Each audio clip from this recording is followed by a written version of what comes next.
ಜೈ ಗುರುದೇವ್. ನನ್ನ ಎಲ್ಲ ಆತ್ಮೀಯ ಯೋಗ ಬಂಧುಗಳಿಗೂ, ಯೋಗ ಹಿತೈಷಿಗಳಿಗೂ ಹಾಗೂ ನನ್ನೆಲ್ಲ ಸನ್ಮಿತ್ರರಿಗೂ ಯೋಗ ಟಿಪ್ಸ್ ಕಾರ್ಯಕ್ರಮಕ್ಕೆ ಭಕ್ತಿಪೂರ್ವಕವಾದ ಸ್ವಾಗತವನ್ನು ಬಯಸ್ತಾ ಇದ್ದೀನಿ. ಇವತ್ತಿನ ವಿಚಾರ ನಿಮ್ಮೆಲ್ಲರಿಗೂ ಗೊತ್ತಿರೋಂಥದ್ದೇ ಬಾಡಿ ಪೇಯ್ನ್.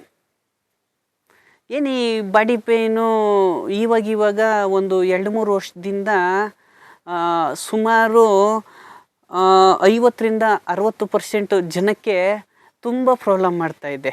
ಒಂದು ಜಾಯಿಂಟ್ಸ್ ಪೇನು, ಸಂಧಿವಾತ ಅಂತೀವಿ. ಅದು ಇಂಥ ಸಂಧಿನೇ ಬೆರಳು ಸಂಧಿಯಲ್ಲೇ ಬರಬೇಕು, ರಿಸ್ಟಲ್ಲೇ ಬರಬೇಕು, ಕುತ್ತಿಗೆಯಲ್ಲೇ ಬರಬೇಕು, ಮಂಡಿಯಲ್ಲೇ ಬರಬೇಕು ಅಂತೇನಿಲ್ಲ.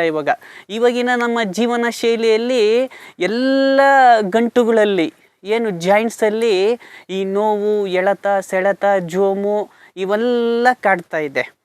ಯಾಕೆ ಅಂದರೆ ನಮ್ಮನ್ನು ನಾವು ಪಾಲಿಸ್ತಾ ಇರೋಂಥ ಆಹಾರ ಶೈಲಿ ಆಗಿರ್ಬೋದು, ಜೀವನ ಶೈಲಿ ಆಗಿರ್ಬೋದು, ಇದೆಲ್ಲ ಸರಿ ಇಲ್ಲ.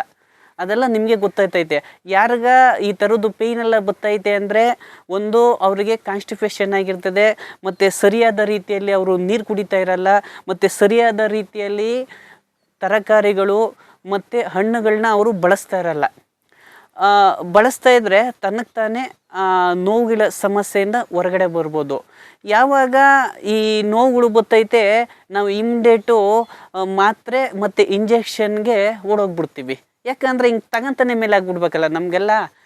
ಇವಾಗ ಅದನ್ನು ಸ್ವಾಭಾವಿಕವಾಗಿ ಮತ್ತು ನಮ್ಮ ಮನೆಯಲ್ಲೇ ಮೆಡಿಕಲ್ ಶಾಪ್ ಇಟ್ಕೊಂಡಿದ್ದೀವಿ. ಅಡುಗೆ ಮನೆಯಲ್ಲಿ ಹೋದರೆ ಬೇಕಾದಷ್ಟು ನೋವು ನಿವಾರಕ ತೈಲನೂ ಮಾಡ್ಕೊಬೋದು, ನೋವು ನಿವಾರಕ ಗುಳಿಗೆಗಳನ್ನೂ ಕೂಡ ನಾವು ಮಾಡ್ಕೊಬೋದು, ಮನೆಯಲ್ಲೇ ಕಷಾಯಗಳನ್ನೂ ಕೂಡ ಮಾಡ್ಕೊಬೋದು. ಆದರೆ ಇವತ್ತು ನಾವು ಏನನ್ನ ಮನೆ ಒಳಗಡೆ ನಾವು ಮಾಡ್ತಾಯಿದ್ದೀವ, ನೋವುಗಳು ಬರ್ತಾ ಇದ್ದಂಗೆ ಡಾಕ್ಟ್ರನ್ನೇ ಹುಡ್ಕೊಂಡು ಹೋಗ್ತಾ ಇದ್ದೀವಿ. ಡಾಕ್ಟ್ರ್ ಆಮೇಲೆ ಇದ್ದೇ ಇರ್ತಾರೆ ಪಾಪ. ಅವರು ನಮಗೋಸ್ಕರನೇ ರಾತ್ರಿ ಆಗಲು ದೊಡ್ಡ ದೊಡ್ಡ ಹಾಸ್ಪಿಟ್ಲ್ಗಳನ್ನೆಲ್ಲ ಕಟ್ಟಿ ಕಾಯ್ತಾವ್ರೆ, ಬರಲಿ ನಮ್ಮ ಜನಕ್ಕೆ ಸರಿ ಮಾಡೋಣ ಅಂಥೇಳಿ. ಆದರೆ ನಾವು ನೈಸರ್ಗಿಕವಾಗಿ ಈ ನೋವುಗಳಿಂದ ಹೊರಗಡೆ ಬರ್ಬೋದಾ? ಖಂಡಿತ ಹೊರಗಡೆ ಬರ್ಬೋದು. ಒಂದು ನಾವು ಯಾರೇ ನೋವುಗಳಿಂದ ಬಳಲ್ತಾ ಇರೋರು ಇರ್ಬೋದು, ಅವರು ಫಸ್ಟು ಮಾಡಬೇಕಾಗಿರೋಂಥ ಕೆಲಸ ಏನು ಅಂದರೆ ಫಸ್ಟು ಬೇಕ್ರಿ ಐಟಮ್, ಮೈದಾ, ಸಕ್ಕರೆ ಇದನ್ನು ಬಿಟ್ಟಿದ್ದೆ ಆದಲ್ಲಿ, ಮತ್ತು ಗೋಧಿ ಇದನ್ನು ಬಿಟ್ಟಿದ್ದೆ ಆದಲ್ಲಿ ನೋವು ತನಗೆ ತಾನೇ ಕಡಿಮೆ ಆಗ್ತಾ ಹೋಗ್ತದೆ.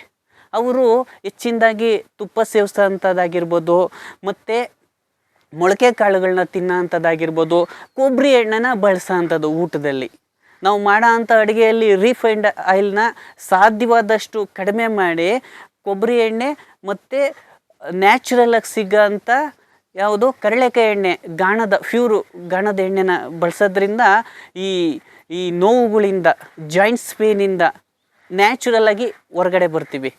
ಜೈ ಗುರುದೇವ್.